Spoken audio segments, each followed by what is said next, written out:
Hello dear students, आज हम discuss करेंगे चॉपर। अब ये चॉपर क्या होता है? आपको याद होगा कि हम पढ़ रहे हैं एटॉमिक एब्जॉर्प्शन स्पेक्ट्रोस्कोपी, ठीक है। और उस एटॉमिक एब्जॉर्प्शन स्पेक्ट्रोस्कोपी में हमने पढ़ा था उसका इंस्ट्रूमेंटेशन। अब उस इंस्ट्रूमेंटेशन में हम एक एक करके उनके पार्ट्स को पढ़ रहे हैं, ठीक है। अगर आपको ये भी याद होगा कि मैंने आपको बताया था लाइट सोर्स रहता है, ठीक है। एएस में पहले लाइट सोर्स रहता है, सोर्स जहाँ से लाइट आती है, और यहाँ पे फ्लेम रहती है जो हम आगे वाले लेक्चर में पढ़ेंगे, ठीक है। ये है फ्लेम, इसको लिखूंगा मैं फ्लेम या मैं बोलूँगा एटमाइज़र, ठीक है।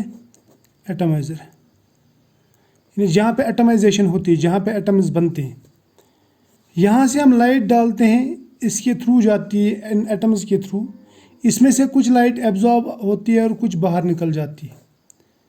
उस लाइट को हम, ये जो यहाँ पे लाइट निकलती है ना, इसको हम डिटेक्ट करते हैं डिटेक्टर से, और हम देखते हैं कि इसने ये इस लाइट में से कितना एब्जॉर्ब किया। समझ में आया? लेकिन इस फ्लेम या इस एटमाइज़र और सोर्स के दरमियान एक ऐसा व्हील रहता है, कॉट व्हील, जिसको मैं बोलूँगा, इसे हम कहते हैं चॉपर। क्या कहते हैं? चॉपर। अब इस व्हील का काम क्या है? जैसे आपको ये व्हील दिख रहा है, ये खिलौना है, गाड़ी, छोटी गाड़ी, उससे मैं निकाला। ये देखो, ये व्हील है, ये व्हील ऐसे रखा जाता है इसमें, ठीक है, ताकि लाइट जो निकले ये इस व्हील के थ्रू पास हो। अब इस व्हील में आप देखेंगे, इसमें यहाँ पे खाली है, यहाँ पे खाली है, यहाँ पे खाली, लेकिन यहाँ पे रोकने के लिए कुछ है ना। ये जो इसके टर्बाइन्स हैं स्कॉट व्हील के, ये लाइट को रोक सकते हैं। तो ये जो व्हील है, ये रोटेटिंग व्हील है, यानी रोटेट करता है। तो रोटेटिंग व्हील से क्या होता है, जब लाइट के सामने ये आएगा, ये हिस्सा, ये वाइट कलर का जो दिख रहा है यहाँ पे, ये हिस्सा आएगा तो लाइट रुक जाएगी, लेकिन जब खाली जगह आएगी तो लाइट पास होगी। चॉपर का काम यही है कि ये इस लाइट को कंटिन्यूसली यानी स्टेडली यहाँ नहीं जाने देता। इसका मतलब ये जो लाइट जाती है इसके थ्रू, ये स्टडी लाइट नहीं है, बल्कि अल्टरनेट लाइट है। इन्हें जाती है, फिर रुक जाती है, फिर जाती है, फिर रुक जाती है। इन्हें ऑफ ऑन होता है यहाँ पे, ठीक है। अब इस चॉपर का क्या मतलब है और इसका क्या काम है, समझ में आया?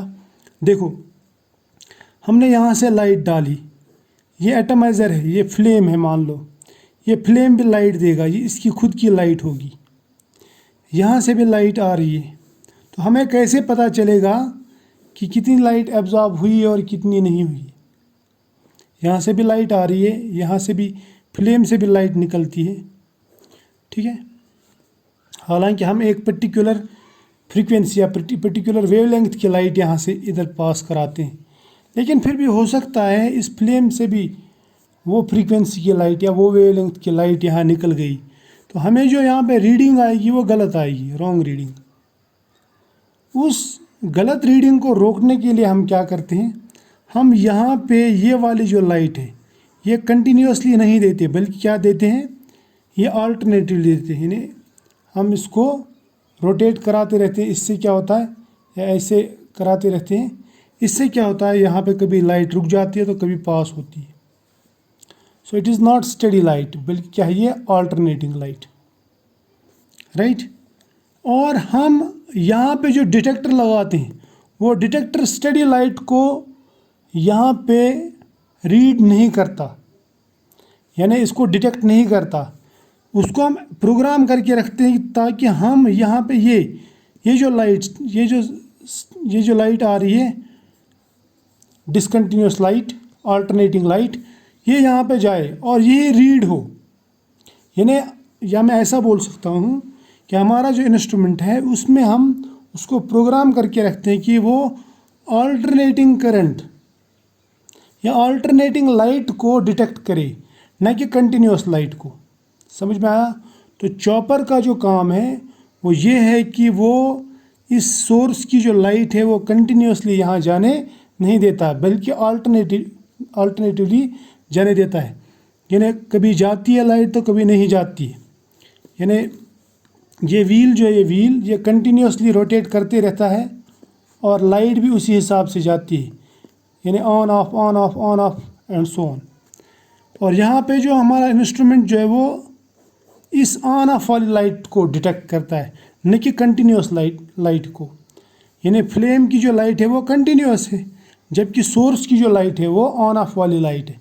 तो हम ये ऑन ऑफ वाली लाइट जो है ये यहाँ पे डिटेक्ट करते हैं।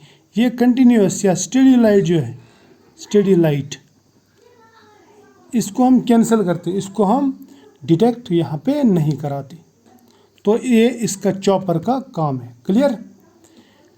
तो ये बहुत ही छोटा टॉपिक है लेकिन समझना बहुत ज़रूरी है, इससे आपका जो कन्फ्यूजन है आगे का वो दूर हो जाएगा। इसके बाद में हम पढ़ेंगे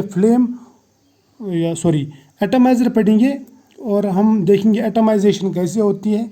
उसमें हम पढ़ेंगे कंटिन्यूस और डिसकंटिन्यूस एटमाइजेशन, वो हम पढ़ेंगे नेक्स्ट लेक्चर में। लेकिन तो ये छोटा ही लेक्चर है लेकिन इसमें इतना ही पढ़ेंगे। ठीक है, चलो मिलते हैं नेक्स्ट लेक्चर में।